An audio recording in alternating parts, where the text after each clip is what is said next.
from DZMM. Mayor, tanong ko lang, paano po yung mismo naging sistema po ng ginawa nilang pang-modus po? Yung mga kalawit. Also, magkano po yung nanakaw dun sa victim? I'll send you a copy also of the police report, but I'll let him answer. Halika, tira ko ito. I'm Police Major Bautista po ng DPIOA. Bali yung modus po na ginagawa ng itong criminal gang natin, iniibit po nila yung mga suspect sa yung mga biktima sa sasabayan nila pag-akyat, ipitin nila. Hanggang sa ma-divert nila yung attention at kunin nila yung gamit o yung cellphone ng mga biktima. Base po sa information report namin, sa mga nag-gather namin information, sila po base po sa mga nag-gather namin information, sila po yung mga nakukuha nila halos mga 4 hanggang 5 cellphone kada araw na gumaganap sila ng paglakad ng pagnakaw po.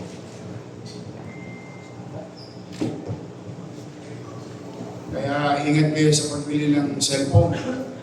GSM yan. Any questions? GSM. Galing sa magnanakaw. Galing sa Okay. Yun ako. Yun durag-durag ako, sir. Kasi may panahon na estudyante rin ako. Ama. Biktima ako. Ewan ko, pareho ito ng modus ng naglagbarya. O yun. Hahawakan yung binti mo. Sa ka na ba talaga? Ipayata ako pinapanganak ng mga... pero Hindi, ang mag-distract yung attention mo. that's exactly. Hawakan yung binti mo, dalawa may hawak. Tapos may nagdudukot na sa'yo, hanggang biglang, hindi isa Pinakamababa yata 4 o 5. Mga dudunggulin ka. Papalingon ka. Pareho ba yun? Pareho halos. Parang durag-durag ka. Isa naman may sakit may durata rito. Makuha tayo kung sabay tunggol sa'yo. Pero iniipit ka na. Puro madalit salita. Ang totasin na ito.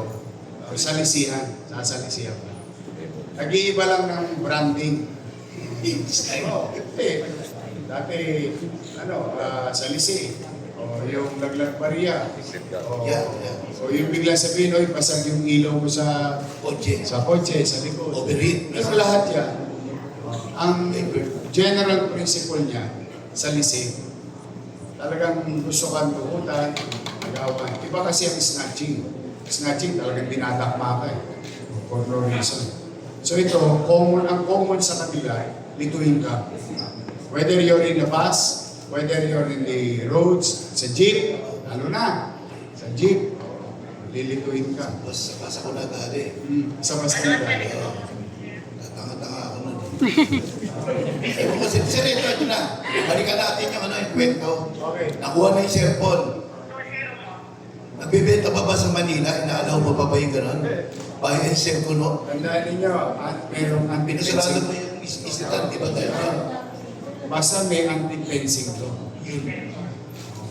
I'm telling those individuals, or I don't know, may nagtitinda pang mga cellphone na GSM.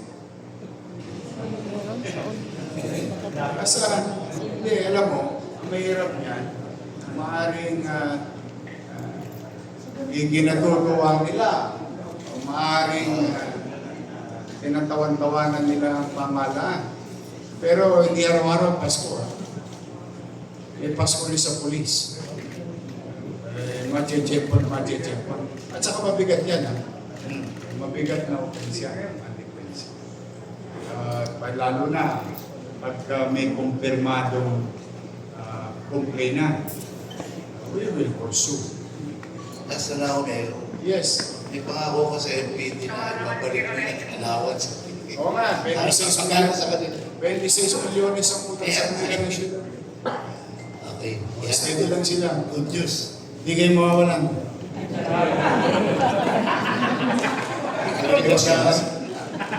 Hindi, dati naman may utang, may obligasyon din yung dati.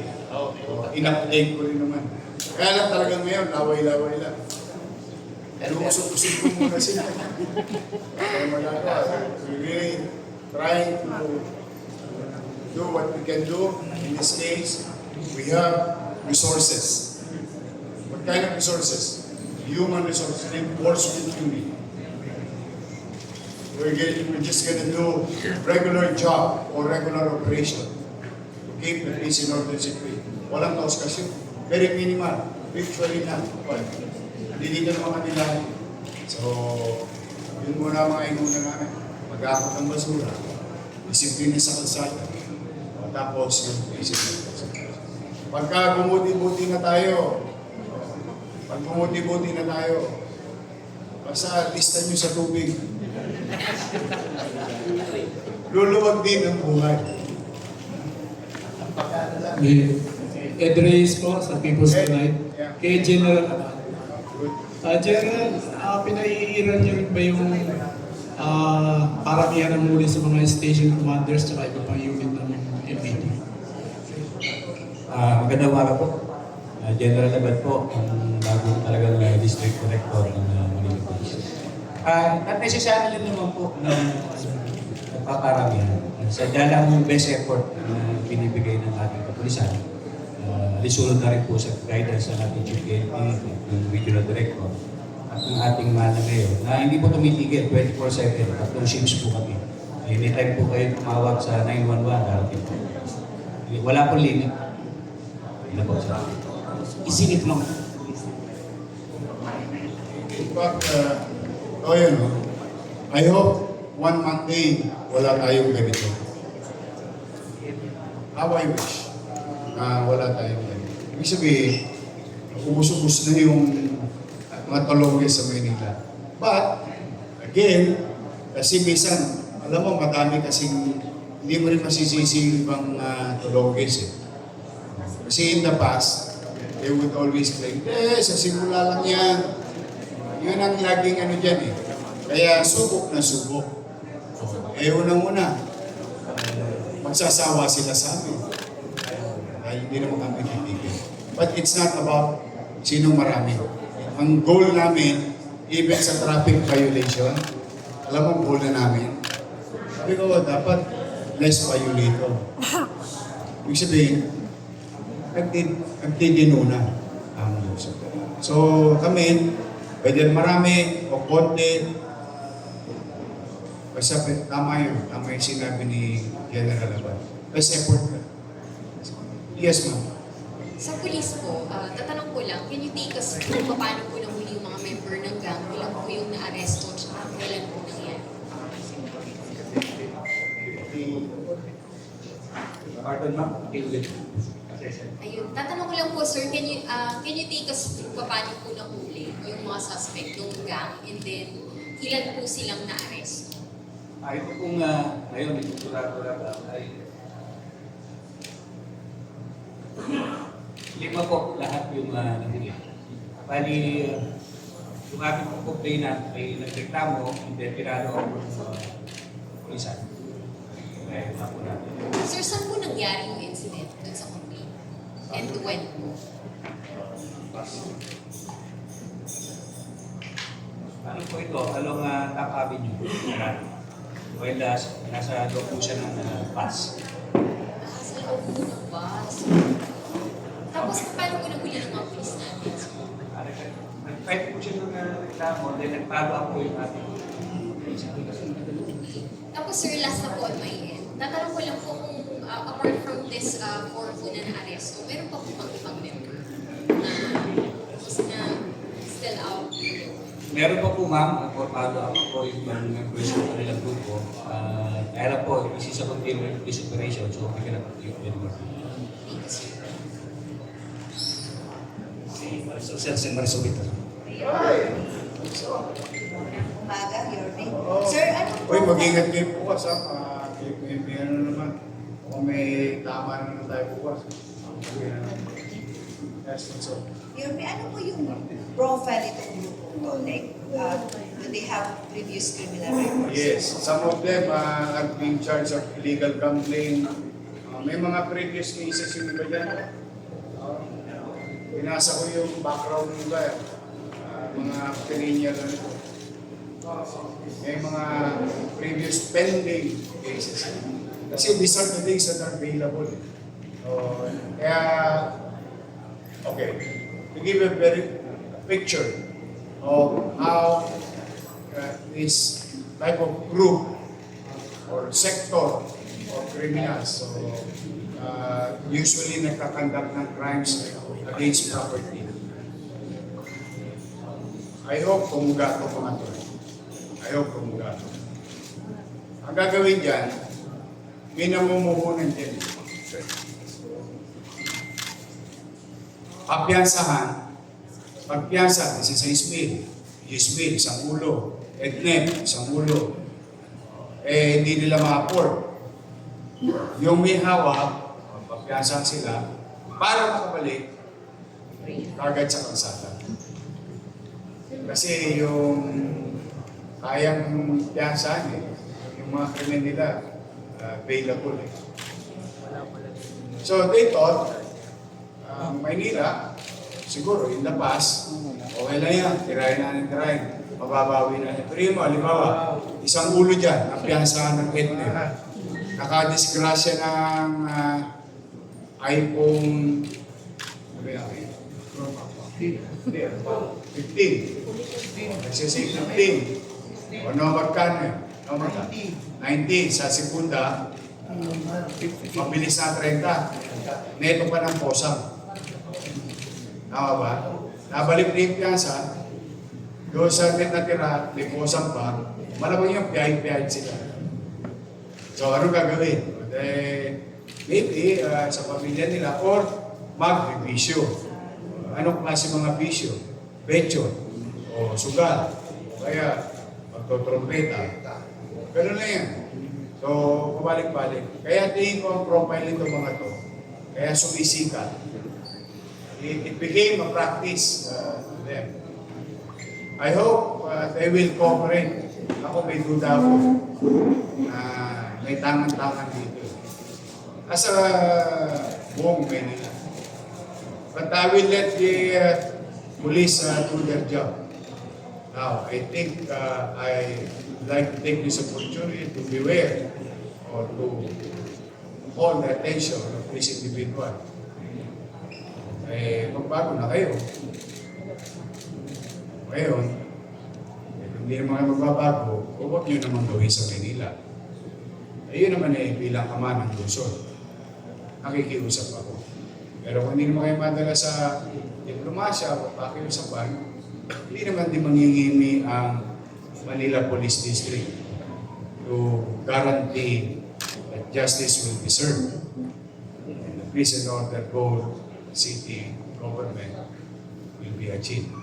Yun ang panawagan ko sa Mayor, tama ba? Even during your first term, that time when you were mayor, meron na po itong tura-tura ka? Yes, meron na rin mga nakakalawit ng araw. So they didn't stop? Talagang, hindi, ano to, fresh crew. I was supposed to ask that, sir. Ano ba to? Remnants na lang? Wala na. Ano na yan, malamang yan, yung iba dyan, paalam na. Nawala na yung birthday. Siguro ng mga lumang panahon. So, dahil transfer yun kasi it's a craft. Just so you know, it's a craft. Tinuturo yan. Pinapractice yan. It will become a skill to them. I know it very well. I really know it very well. On how they are being trained and deployed. Yes, may testing yan. Usually ang testing yan ATAPS. Mga batang estudyante. Bago titira ng malaki yan. Ano naman na yan? As they progress. Kaya, yes, we'll continue to apprehend them as much as we can. So you got 5 now? Are there more? Hopefully, wala na. Pero I doubt it. I doubt myself saying that. Wala na. So you believe so mas marami pa po sila? Hindi, good luck sa kanila. Ito na yung mga katropa nila. Gusto nyo na magkita-kita kayo. Pwede na kayo magpampiyangan sa CTG. we welcome them. But tulad niyan, nandito na yung mga kasama nila. I hope they will take it as a lesson na may gobyerno na sa Maynila. Alam mo yung, lipat na tayo. Sa ibang syudad na tayo tumira. Ang pangarap ko, huwag na. Baka magaling din ng Kristo. Pero dito, make sure, sinasabi ni General Abad, based rin sa direktiba ni General Torre, Chief PMP, may pulis sa araw, nasa kalsada. May pulis sa hapon, nasa kalsada. May pulis sa gabi, nasa kalsada. Yan ang Manila Police District. They're doing it. So may leader ang Dura-Duraga. Isa po siya Ewan ko sa sa picture kanya, niya. Sorry. Sino ako?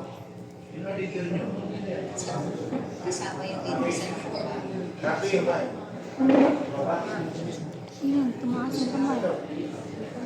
Pinakamatanda ka. Sila pula po. Correct. Then, at ako, pati pumatagila pula po. Are there any questions? Proceed. Nana? O, teka muna. Ito Ito, real talk.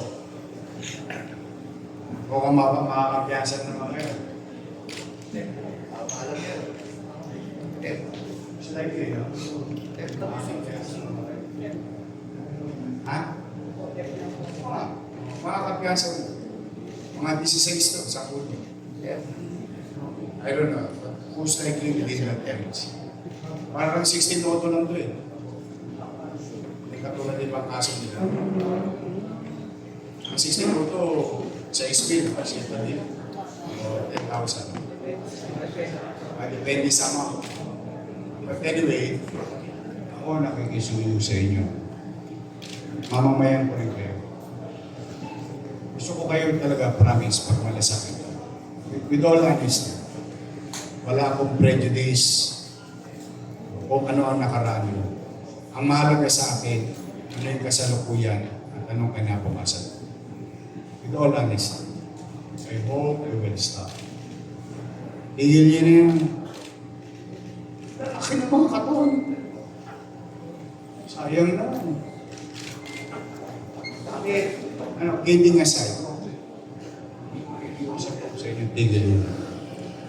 May gobyerno na sa Maynila, promise. Sayang, baka mamaya magka-indulto pa. Sayang naman ang buhay ninyo. Alam ko naman may pangyayari kayo. May nagmamahal din sa inyo. Kailan tayo titigil pag huli na? O baka may panahon pa magbago. Yan, pakiusap. Sayang.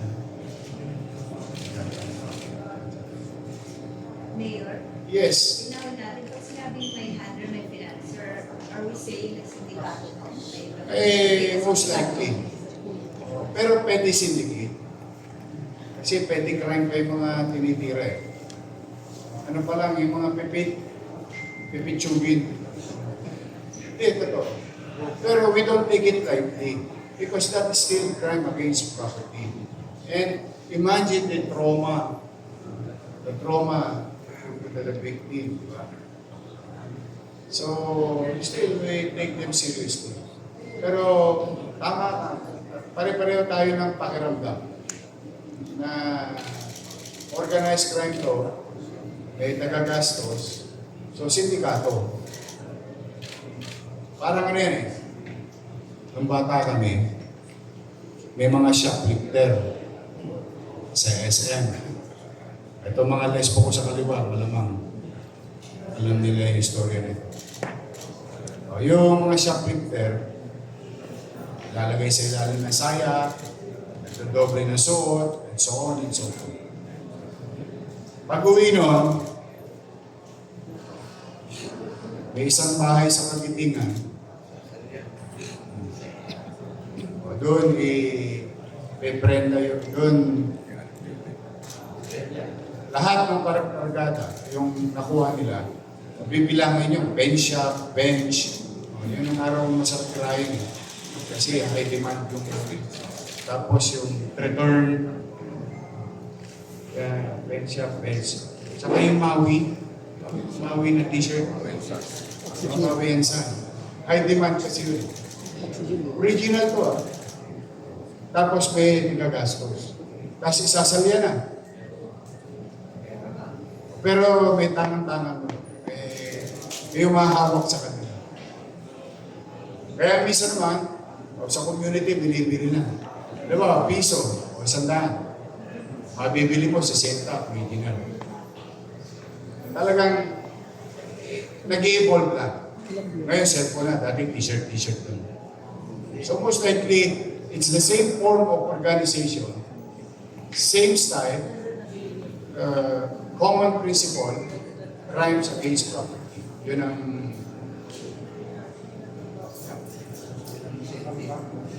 Okay na? Boss, may last Sure. question lang po. Disemi Felix Laban po. Dagdag ko lang po doon na Mayor yung ano po ba ang magagawa ng pamalang lungsod ng Maynila para hindi na sila bumalik sa ganitong maling gawain. Lalo na yung mga tambay sa ating lungsod. Maghanap silang trabaho. Buti nga tambay, may akap eh. AX. Kung hindi na akap ko. Hindi, ano naman, ako, I don't want to romanticize the situation. But I'm just going to state the fact. Si Joanna, kaklase ko yan. Saan pa niyo? Kaklase ko yan. Tondo ay. Alam mo yan, they know it better than all of you here. Papayat-payatin ako. Pwede naman ako luminya sa arte eh. Taga-mabuhay ako eh. Mano ba naman mag-istribo ko doon? Mano ba naman? Isang biyahe lang. Pero hindi ako na-mermission ng kapwa ko. So, hindi rin ako nag-solve it. Anong ginawa ko hanang buhay? Basurero. Sidecar ko. Ginamit ko yung mamaliit kong muscle. So, anong point ko? Ginagawa ko eh. Tingnan niyo naman laki ng katawan itong santo, mas bagay pa sa akin. So, kung gusto mo talaga lumaban ng parehas, mahirap. Pawis, puyat, lipunga, mimid, yung hita mo. Pero wala akong napakang may paa. Maswerte lang nakapag-artista. Hindi ko makalang pang-artistahin. Pero other than that, nagsikap naman ako. So, anong mensahe? Yan ang mensahe ko. When you go back to the society, pending the decision of the court, whether you're guilty or not, pwede na tayo lumaban ng parehas. Pag banat tayo ng buto, yun ang mapapayo. Other than that, if they will go back, kami, tatrabahuin namin dapat namin. Alam nila, Joan. Tinutokso pa nga nila ako nung araw. Alam niyo ba tukso sa akin nung high school? Tukso, yung, di ba binubuli, yung mga bully. Alam ang tawag sa akin nila? Parang biro ha? Ano, John? Mayor. Ikilabutan kayo. 1992 to ha? Mayor? Mayor. Wow. I swear to God. Totoo, John. I swear to God. Ang tawag nila sa akin. Pero ano lang ha? Total patapusan tayo. Pero kasi magsinungaling.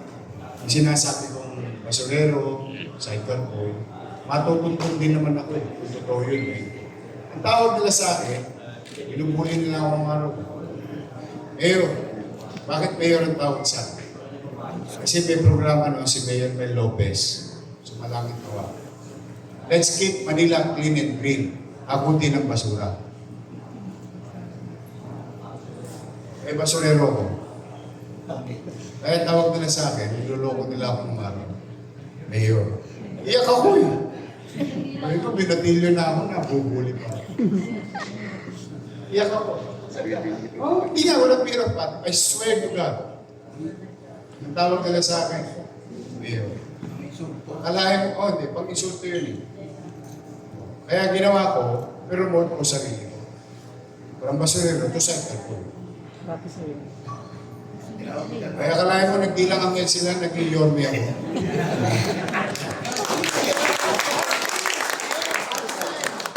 Also, may mahabol na tanong si Doris. Doris. Propeta po yung Good morning. Good morning, Mayor. Good morning. Galing na mga klase ko, pwede magtrabaho sa Quiapo. Nahula. Mayor, ang tanong ko lang, parang marami na naman yata sa mga sumasakay sa jeep, yung parang naglilitanya na humihingi ng tulong. Oh. Na parang iisa yung kanilang Style. statement na humingi ng tulong para sa operation ng anak. Anong dapat gawin? Pumunta sila rito sa City Hall. Kanina, nakita nila General. Yung sulat sa akin ng taong bayan. Binabasa ko kanina. I've been doing it since Saturday. Sulat kayo rito. Good things come to those who wait. Kaysa delikado pa yan, sasakay sila ng jeep, sasabit sila. Baka mamaya, madisgrasya pa sila. Nasa ospital na nga kamag-anak nila, sila pa susunod. So, iwasan na nila. Basta ito, yan, katulad nyo, nakakapasok kayo dito. Ito ang Bulwagang Bayan. Magtsatsagay nyo lang. Dahil hindi lang po kayo humingi ng tulong. I have 687, to be exact, letters from our people. 687. Tatlong distrito na ako ng basa. So, titirahin ko na lang 4, 5, 6. So, ano point ko?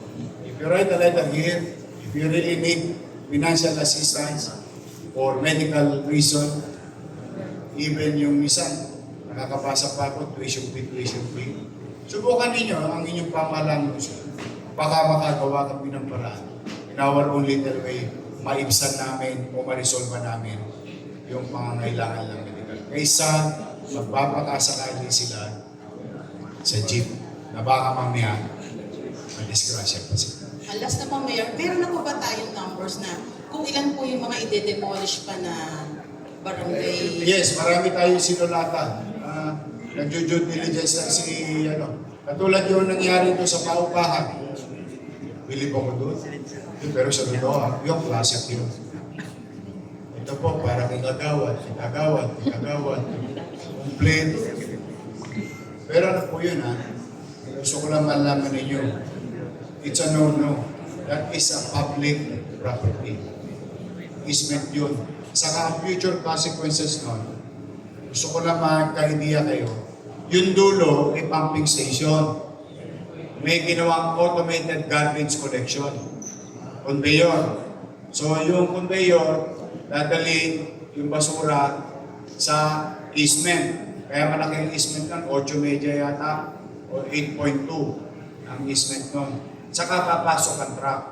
Ngayon, hindi na nakakapasok ang truck. So that's the problem again. Ano talaga napabayaan. Ako, nahuli ka.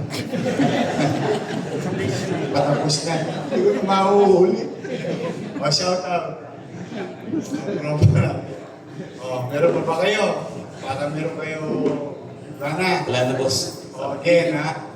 Again, una, nagpapasalamat kami sa inyo ni Vice Mayor Chi at dumadako kayo dito at natutulungan kami na impormahan ang taong bayan o pati sa mga vloggers na nandito lahat. Radyo, television, we owe you this. This effort will continue. And thank you for being our partners.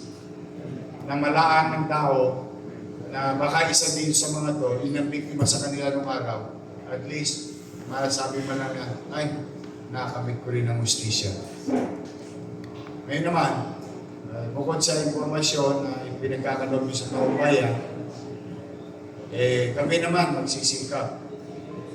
And let me take this opportunity, Vice Mayor Chi and I, the City Council, the Manila Police District, your city government, we will not stop. We will not stop. Huwag nyo na pong isipin, bating panimula lang to. 3 weeks na to. Ilang weeks pa ang gusto nyo para mapatunayan may gobyerno na sa Maynila. Sa mga Tolonges na nanonood, lagi ko ipapaalala sa inyo yung kanta ni Freddy Aguilar. Magbago ka nang di ka magsisi sa huli. So, ang kumanta pa. Leo, leaving aside, it's a serious reminder that we are very serious about it.